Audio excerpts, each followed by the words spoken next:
Rod Serling. You're listening to the Zero Hour. Rest your eyes.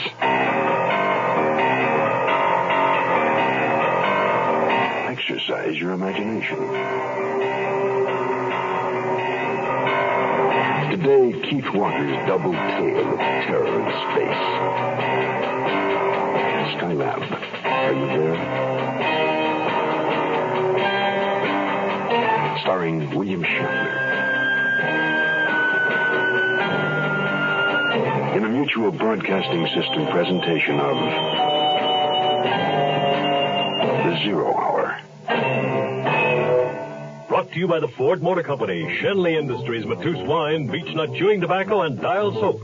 This is the Zero Hour on Mutual Radio.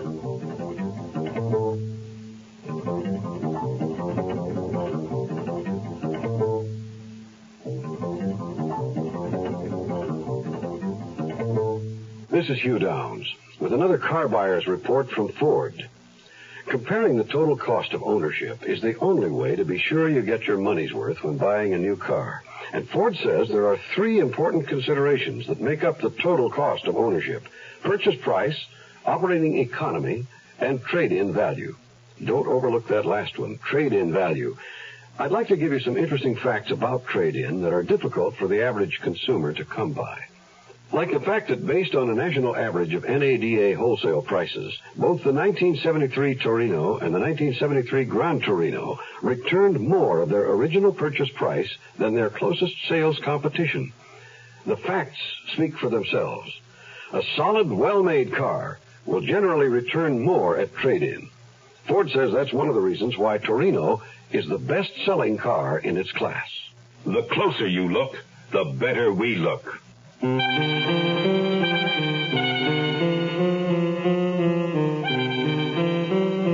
Beyond the fragile envelope of air that protects this planet lurk many mysteries of the universe not yet revealed to us. But consider this.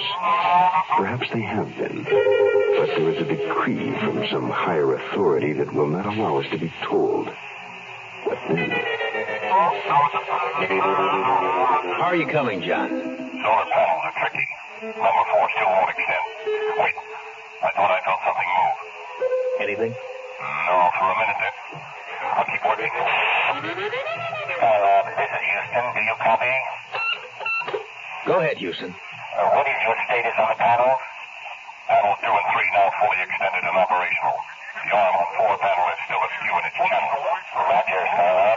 Let us know if we should recompute any of your program. Wait, it's shifting. John, what's wrong? Telemetry on Colonel Ebb's vital signs fluctuating erratically. John, can you hear me? John! Pat, suit up. I'm going out. Right. Houston, are you copying? Roger, Skylab. Colonel Ebb is not responding, maybe injured.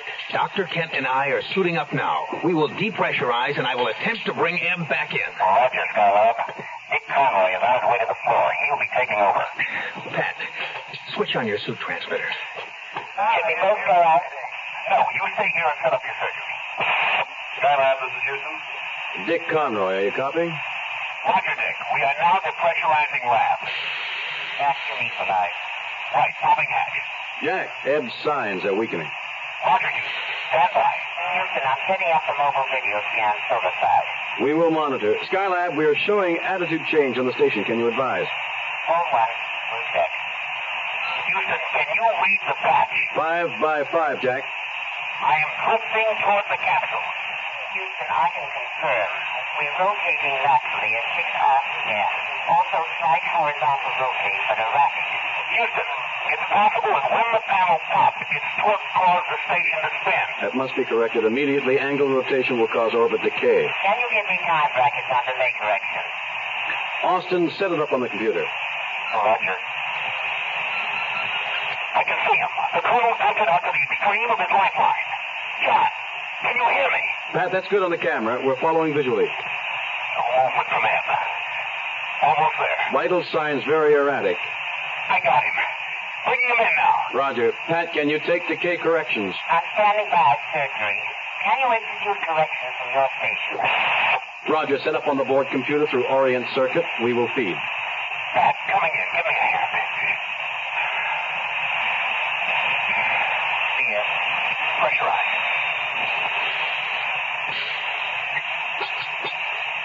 Houston, we are inside. I'm going to say. Transmitter, are you copying? We are copying. Jack, look at his chest. Let's get his suit on. Houston, Colonel Ebb's on the table. Pat is examining him now. I am checking capsule. Standing by, Skynet. Houston, Ebb has a massive chest conduction. Possibly 6 ribs shotted. 2 feel as if they may have shifted into the heart wall. Skylab, you will have to abort the mission. Roger, Houston, I'm working on that now. Pat, what are chances if we bring him down? Better than if he stays here. The sooner the better. Hold it, Pat. Houston, we have a problem. We cannot abort. I repeat, we cannot abort. Return capsule will not take pressurization, and number 2 fuel tank punctured. Are you sure, Jack? Positive, Houston. Fragments of the solar panel must have punctured capsule. We cannot return to Earth.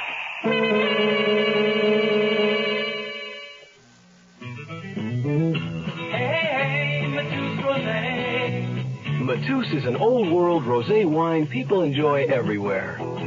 Like down in the Delta, they know the blues are what you make it, and that the light, easy-to-like taste of Matus Rosé makes the meal.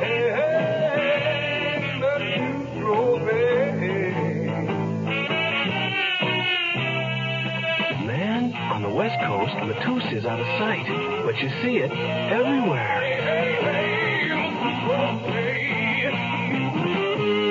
And in New England, Matus Rosé is perfect for that elegant evening on the town.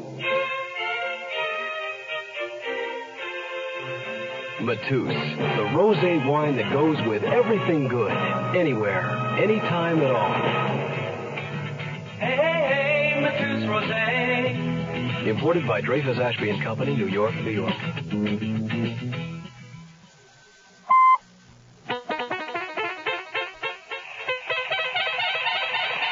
Dick, here are the figures for the shoot. Good. Dick, you're going to wipe yourself out. Can the sympathy. I'm sorry, you're right. These show the Saturn on pad 9 will be operational in 11 hours. How about Eckert?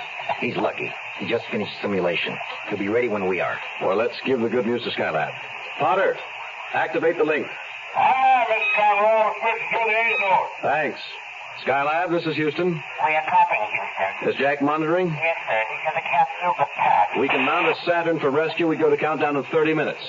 Major Kenyon Eckert will be command pilot. We are programmed for an 11-hour count, and if we get lucky... Wait a minute, strike that. We are lucky. We can rendezvous at 20 hours, 30 minutes. Houston, we don't have much time. Colonel Ebb is critical, barely holding his own, still unconscious.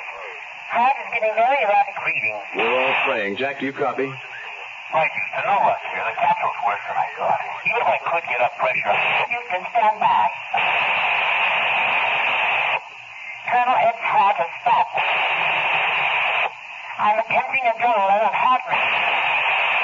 Skylab, your transmission has been interrupted. Say again. Skylab, do you copy? This is Houston, Skylab. Are you there? Dick, I'm getting telemetry on the lab, but But what? you're not going to believe this. There is no telemetry on life sign. That can't be. See for yourself. That's crazy. According to this, there's no one on the station.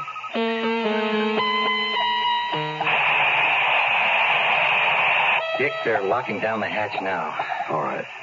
Let me know when Eckert comes up. And keep the press out. Have PR tell them we'll do a conference once Eckert's on his way. Eckert. Right. Major Eckert, Conroy, how do you feel? Perfect. You're ready on a rush. So do you. We are T-minus 30 and counting. Roger, I'm ready to fly this bird. So are we. Anything new on station? No, and we're not telling the press anything except we've got a communication problem. Remember that when you get on the command circuit. Got it. That's hard to figure. Got to be a simple explanation. But we know they're there. I know it. Yeah. Well, where else could they be? 30 seconds and counting. Second stage tanks now pressurized. 25 seconds. Power transfer complete. 20 seconds and counting. All systems go. Guidance is now internal. 15 seconds. Green. All systems green. 10, 9. Ignition sequence starts. All systems go. Looking good. 5, 4, 3, 2, 1, 0. All engines firing. Beautiful. T plus 10. Now it's 60,000, all reading green. Coming up on second stage. Pitch program engaged. All readings still go for second stage. Second stage firing, 10 seconds. All right. Way to go. Beautiful. All right. Take your seats. Calm down. I've got a prepared statement.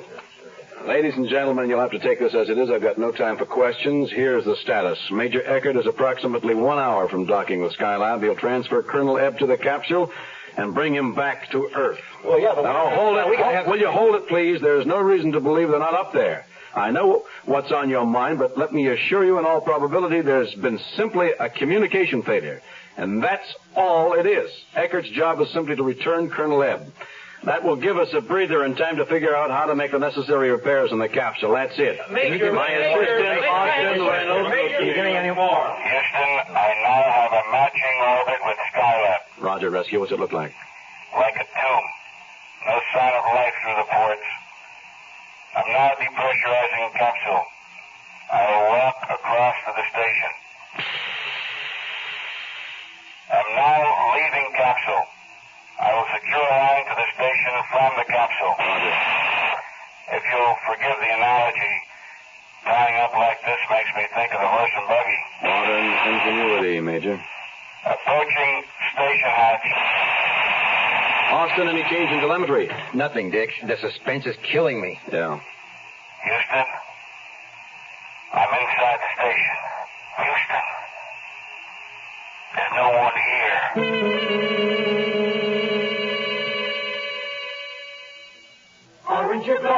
Glad is what happens when you use Dial Soap. It starts right out with a clean, fresh scent that's like nothing else. To get you going clean and fresh.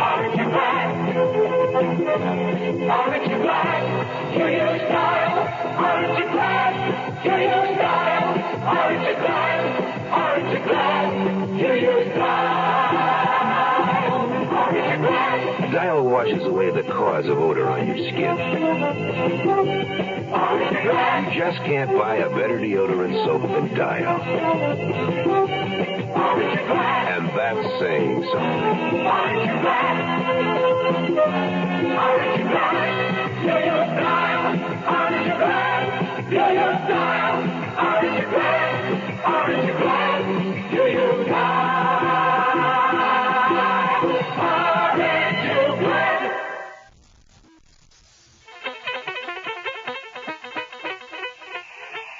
Rescue, this is Houston.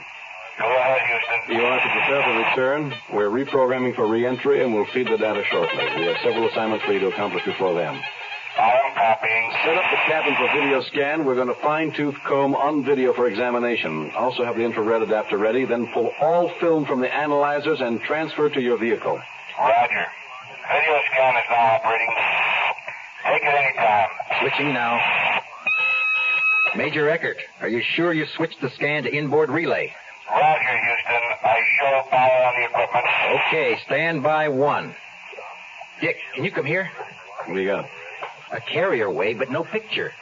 It's almost as if there's some strong energy source blocking transmission. Slide over. I'll use your board. Eckert, check your gamma analyzer now. All right, doing it now. Hey, that's high, Conroy. About 5/12 interior. Okay, stand by. What do you think you've got? Just a hunch. Crazy. Probably nothing. Eckert, I want you to set up the infrascanner for interior. Can do. Give me a minute. Right, and when you've got it set, patch it through the board and scanner circuits. Austin, switch the feed to the board scope. Working. Relay now. What was that? Houston, what are you getting? I have no monitors. Eckert, now listen carefully. I want you to pan the scanner left to right and freeze when I say. Panning. I've never seen anything like it. Free scan. Impossible. How? Houston, what have you got? Major, we are looking at our Skylab team. Plus, there is one human form with them. You mean they're up here with me? The way it looks, the infra images are very hazy, but I'm sure it's Pat Kent, Jack Elton, and Colonel Ebb.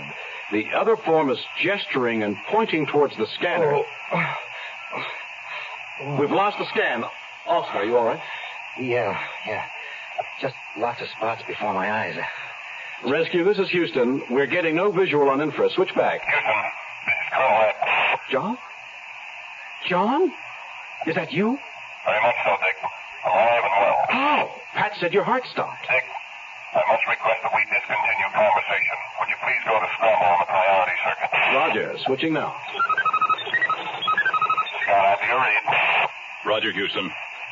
Dick, we've been requested to keep the following information secret, at least for a time. Pat will fill you in on the beginning sequences.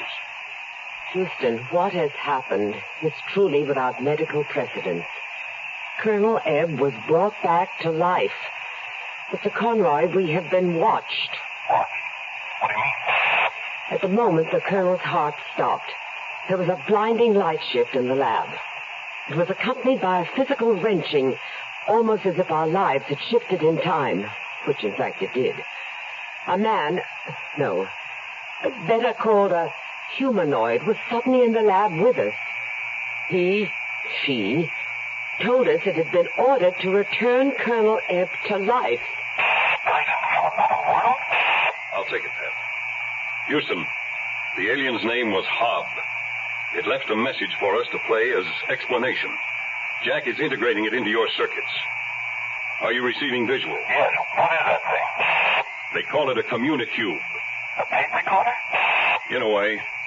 As they explain it, the cube projects audio and visual into any receiver, electronic or the mind.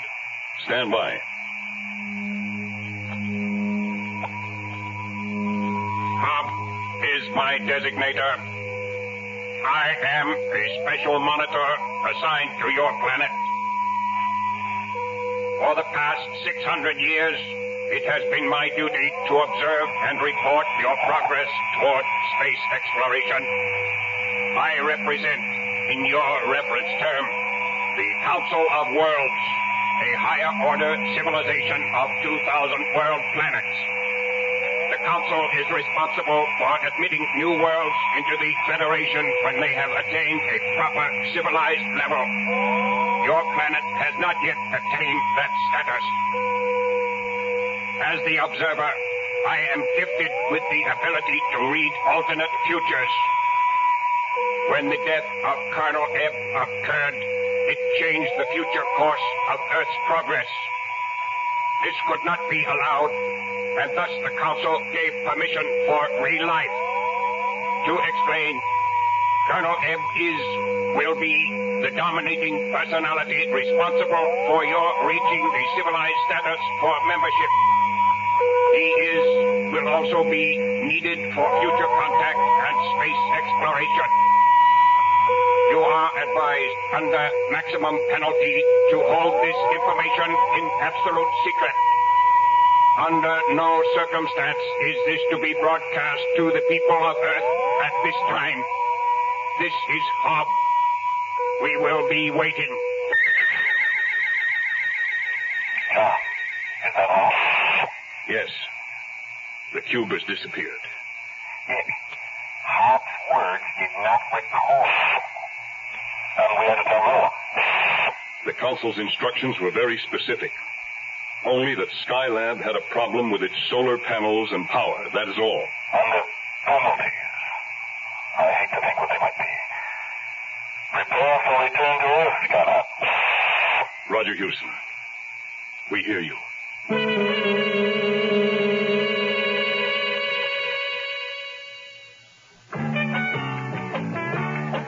You know a man's world is small and getting smaller every day, but there are certain things you still do. Still say what you think, you still pay for the drinks, and beach nuts the tobacco you chew. Weird ideas taking hold, kids won't do what they're told, who knows what this whole world's coming to. But you keep your face to the wind, you don't quit on a friend, and beach nuts the tobacco you chew. Seems like a man's world just isn't the same anymore, but some things you can still trust, like beechnut chewing tobacco. Beechnut just keeps on getting better.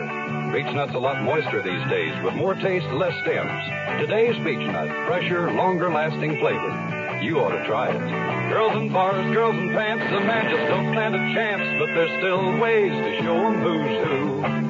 Treat your dogs with respect, you keep your traps oiled and checked, and beechnut's the tobacco to chew. I'm Rod Serling. Close your eyes, exercise your imagination, and join us again on our next presentation of The Zero Hour. Skylab, Are You There? is an original radio drama written by Keith Walker. William Shatner was heard as Richard Conroy. Featured in the cast were Jacques Denbo, Kathleen Cordell, Casey Kasem, Les Tremaine, and Jack Cushing. Zero Hour, created by J.M. Collis, directed by Don Hills, is produced in Hollywood for the Mutual Broadcasting System by Radio Productions Incorporated. Music is composed and conducted by Stanley B. Hoffman. Michelle Sherman, associate producer. This has been a presentation of the Mutual Broadcasting System.